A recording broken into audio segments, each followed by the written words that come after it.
Welcome back to my channel. నా channel ఎవరైనా కొత్తగా చూస్తుంటే సబ్స్క్రైబ్ చేసుకోండి. అలాగే మీ ఫ్రెండ్స్ అండ్ ఫ్యామిలీ మెంబర్స్కి షేర్ చేయండి. ఒక లైక్ మటుకు మర్చిపోకండి. ఇప్పుడు వీడియో వచ్చేసరికి రైస్ కుక్కర్ గురించి అయితే చెప్పుకుందాం. మనం ఎలక్ట్రిక్ రైస్ కుక్కర్ ఎలా వాడుకుంటే రిపేర్స్ అనేవి తక్కువ ఉంటాయి, అలాగే పవర్ సేవింగ్, లైఫ్ టైం ఎలా పెంచుకోవాలో ఈ వీడియోలో అయితే రిపేర్ చేసుకుంటూ చెప్పుకుందాం. ఇదైతే ఇప్పుడు సిరీస్లో చెక్ చేసుకుంటే మెయిన్ హీటింగ్ ప్లేట్ కంటిన్యూటీ అయితే చూపించట్లేదు. ఇప్పుడు చూసుకున్నదైతే వచ్చేసి వామ్ హీటింగ్ అయితే కంటిన్యూటీ చూపిస్తుంది. ఇప్పుడు ప్రాబ్లం ఏంటో ఓపెన్ చేసి అయితే చెక్ చేసుకుందాము. ఈ కంపెనీ నేమ్ వచ్చేసి పానాసోనిక్ అండి. దీని వాటేజ్ వచ్చేసి 750 వాటేజ్ వచ్చేసి కేజీలను బట్టి కూడా పెరుగుతూ తగ్గుతూ అయితే ఉంటుంది. దీని వారంటీ విషయానికి వస్తే హీటింగ్ ఫిల్మెంట్కి 5 ఇయర్స్ అయితే ఇచ్చారు. మనం వాడకాన్ని బట్టి అయితే కూడా 10 ఇయర్స్ పైనే వస్తుంది. ఈ పానాసోనిక్ కంపెనీలో 2 మోడల్స్ అయితే ఉంటాయి. ఫస్ట్ మోడల్లో వామ్ హీటర్ అయితే ఉండదు, సెకండ్ మోడల్లో వామ్ హీటర్ అయితే ఉంటుంది.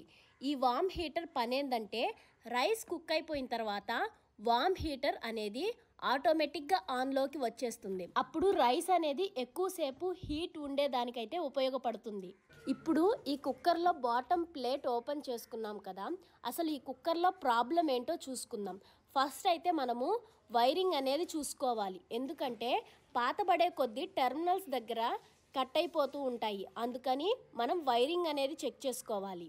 ఈ కుక్కర్లో చూసుకున్నట్లయితే మైక్రో స్విచ్ కరిగిపోయిందండి, అందువల్ల కుకింగ్ అయితే కావట్లేదండి. ఇప్పుడు చూపించేది వచ్చేసి వామ్ హీటర్ అండి. ఈ వాటేజ్ విషయానికి వస్తే 40 నుంచి 60 దాకా ఉంటాయి. పెద్ద కుక్కర్లకైతే 80 వాటేజ్ కూడా ఉంటాయండి. ఈ వామ్ హీటర్ అనేది రైస్ అనేది కుక్ అయిన తర్వాత ఎక్కువసేపు హీట్గా ఉండేదానికైతే పనిచేస్తుంది. దీంట్లో ప్రాబ్లం వచ్చేసి మైక్రో స్విచ్ కదా. ఇప్పుడు ఎలా మార్చుకోవాలో చూడండి.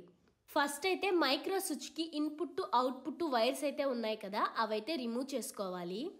ఈ వైర్స్ అనేవి రిమూవ్ చేసుకున్న తర్వాత మైక్రో స్విచ్ కార్డ్ అయితే స్క్రూ ఉంటుంది, ఇప్పుడు చూపిస్తున్నారు కదా, ఆ స్క్రూ అయితే ఓపెన్ చేసేసుకోవాలి. ఇప్పుడైతే ఇదండి మైక్రో స్విచ్ అనేది. ఈ స్విచ్ అనేది కింద బటన్ అయితే ఉంటుంది, ఆ బటన్ అనేది లోపలికైతే వెళ్ళిపోయింది, అంటే కరిగి లోపలికైతే ఉండిపోయింది. ఇప్పుడు స్విచ్చెస్ అయితే 2 మోడల్స్ అయితే కొత్తవి చూపిస్తున్నాను, గమనించి చూడండి.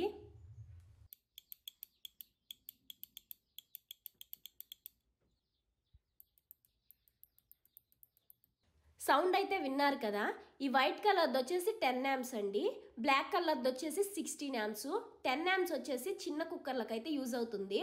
ఇది వచ్చేసి బ్లాక్ కలర్ది 16 amps వచ్చేసి 1.8 kgs కుక్కర్ అయితే ఉంటుంది కదా, దానికైతే యూజ్ అవుతుంది. ఇప్పుడు దీనికైతే యూజ్ అవుతుందండి. ఇదైతే ఇప్పుడు ఎలా ఫిక్స్ చేసుకోవాలో చూడండి.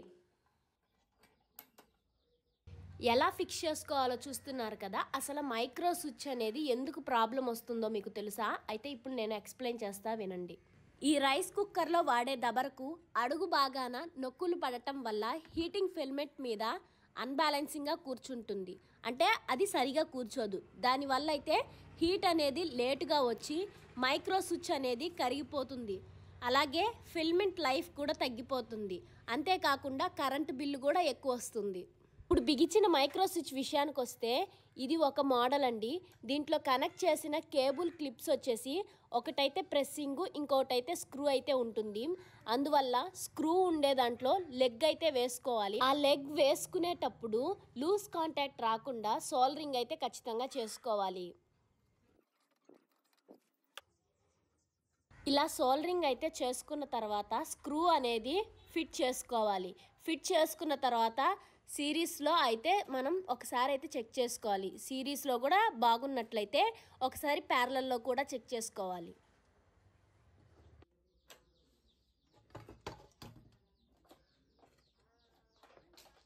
ఇక్కడ ప్యారలల్లో అయితే చెక్ చేసుకుంటున్నానండి.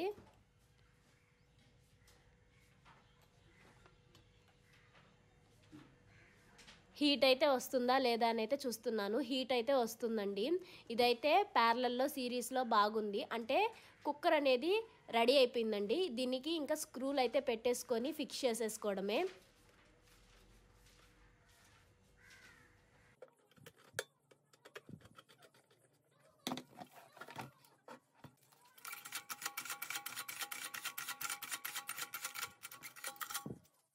అయితే ఈ వీడియో చూసారు కదా, మీరు వెళ్తూ ఒక లైక్ ఇచ్చి సబ్స్క్రైబ్ చేసుకోండి. నెక్స్ట్ వీడియోలో మళ్ళీ కలుసుకుందాం.